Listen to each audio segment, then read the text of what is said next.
বনি ইসরায়েলের কিছু লোক দাউদ আলাইহিস সালামের কাছে এসে বলল, হে নবী, আমাদের জন্য কিয়ামতের কিছু আলামত দেখান। হজরত দাউদ আলাইহিস সালামের যুগে একবার এক বুজুর্গ মহিলা তার ছোট পুত্রকে নিয়ে গ্রামের বাইরে বসবাস করতেন। তাদের জীবিকা ছিল একটি গরু, যার দুধ বিক্রি করে তারা কোনো মতে জীবনযাপন করতেন। একদিন সকালে বুজুর্গ মহিলা তার পুত্রকে বললেন, বাবা, গরুটিকে মাঠে নিয়ে যাও, ঘাস খেতে দাও, সন্ধ্যায় আবার ফিরিয়ে আনো। ছেলেটি গরু নিয়ে মাঠে গেল। সারা দিন গরুটি ঘাস খেল, নদীর ধারে পানি খেল, আর বিকেলে যখন সে ফিরে আসতে চাইল, হঠাৎ গরুটি বনের ভেতরে ঢুকে গেল।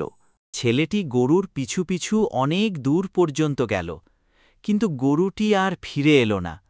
সূর্য অস্ত যাচ্ছিল, ছেলেটি ক্লান্ত হয়ে পড়ল। শেষে এক গাছের নিচে বসে কাঁদতে কাঁদতে ঘুমিয়ে পড়ল। রাত গভীর হল। হঠাৎ গাছের ওপর থেকে এক আওয়াজ এলো, হে ছেলেটি, কেঁদো না, এই গরুটি আল্লাহর হুকুমে হারিয়ে গেছে। এটি তোমার জন্যে নয়, অন্য এক ব্যক্তির পরীক্ষা হিসেবে নির্ধারিত হয়েছে। ভয়ে ও বিস্ময়ে ছেলেটি জেগে উঠল। সকালে গরুটি আর খুঁজে পেল না। কাঁদতে কাঁদতে সে বাড়ি ফিরে মায়ের কাছে সব বলল।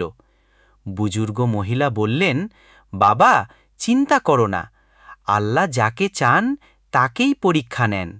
নিশ্চয়ই এর পেছনে কোনো রহস্য আছে। একই সময়ে সেই গ্রামের এক ধনী লোক তার একটি গরু হারিয়ে ফেলে। সে সারা গ্রামে ঘোষণা দিল, যে আমার গরুটি খুঁজে পেবে তাকে আমি 100 দিনার পুরস্কার দেব। লোকজন গরুটি খুঁজতে শুরু করল। কাকতালীয়ভাবে সেই হারানো গরুটিই ছিল ওই বুজুর্গ মহিলার গরুই, যা আল্লাহর হুকুমে ধনীর কাছে চলে গিয়েছিল। ধনী লোক গরুটি ধরে আনল এবং কাউকে না জানিয়ে বলল, এই গরুটি আমার, আমি অনেক আগে থেকেই এটাকে লালন করতাম। বুজুর্গ মহিলা খবর পেয়ে ধনীর কাছে গেলেন এবং বললেন, এই গরুটি আমার পুত্র প্রতিদিন এটিকে মাঠে নিয়ে যেত, গতকাল এটি হারিয়ে গিয়েছিল, দয়া করে এটি ফেরত দিন। ধনী লোক তৎক্ষণাৎ রেগে গেল এবং বলল, তুমি মিথ্যা বলছ, এই গরু আমার, এর কোনো সাক্ষী তোমার কাছে আছে? বেচারি মহিলা বললেন, আমার সাক্ষী কেবল আল্লাহ, তিনি জানেন এই গরুটি আমার। ধনী লোক হাসল এবং বলল, তাহলে যাও, দাউদ নবীর কাছে বিচার দাও, দেখি তিনি কি বলেন। মহিলা তার পুত্রকে নিয়ে হজরত দাউদ আলাইহিস সালামের দরবারে গেলেন। তিনি বললেন, হে আল্লাহর নবী, এই ধনী লোক অন্যায়ভাবে আমার গরুটি দখল করেছে, আপনি আমাদের ন্যায় বিচার দিন। হজরত দাউদ আলাইহিস সালাম ধনী লোককে জিজ্ঞেস করলেন, তুমি কি সত্যি এই গরুর মালিক? ধনী লোক বলল, হ্যাঁ নবীজি, আমি এই গরুটি অনেক দিন ধরে লালন করছি। হজরত দাউদ আলাইহিস সালাম সাক্ষী চাইলেন। ধনী লোক 2 জন মিথ্যা সাক্ষী হাজির করল।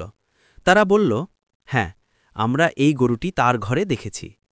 হজরত দাউদ আলাইহিস সালাম কিছুক্ষণ চিন্তা করলেন। শরীয়তের নিয়ম অনুযায়ী সাক্ষ্য দেওয়া হয়েছে, তাই তিনি গরুটি ধনী লোকের হাতে ফিরিয়ে দিলেন। মহিলা কাঁদতে কাঁদতে দরবার থেকে চলে গেলেন এবং বললেন, হে আল্লাহ, তুমি ন্যায়পরায়ণ, নিশ্চয়ই তুমি সত্যের বিচার করবে।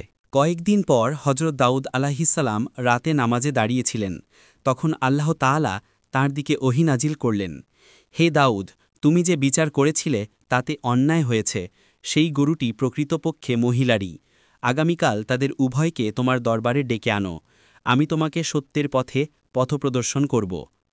পরদিন দাউদ আলাইহিসসালাম উভয়কে আবার ডেকে পাঠালেন। তিনি ধনী লোককে বললেন, আমি তোমার কাছে এক প্রশ্ন করতে চাই, তুমি কি জীবনে কখনো অন্যায় করেছ? ধনী লোক ভয় পেয়ে বলল, না নবীজি, আমি কখনো অন্যায় করিনি। দাউদ আলাইহিসসালাম বললেন, তুমি কি একবার এক নিরীহ মানুষকে হত্যা করনি এবং তার সম্পদ লুট করনি? এই কথা শুনে ধনী লোকের মুখ বিবর্ণ হয়ে গেল। সে কাঁপতে কাঁপতে বলল, হে নবী আল্লাহর, আপনি কিভাবে জানলেন? দাউদ আলাইহিসসালাম বললেন, আল্লাহ তাআলা আমাকে জানিয়েছেন যে তুমি যে গরুটি দখল করেছ সেটিই সেই গরু যার প্রকৃত মালিককে তুমি হত্যা করেছিলে। আল্লাহর পক্ষ থেকে শাস্তি তোমার জন্য নির্ধারিত হয়েছে। ধনী লোক কাঁদতে কাঁদতে নিজের অপরাধ স্বীকার করল। দাউদ আলাইহিসসালাম তখন ঘোষণা করলেন, এই গরুটি বুজুর্গ মহিলার হক, আর যে অন্যায় করেছে তাকে তার অপরাধ অনুযায়ী শাস্তি দেওয়া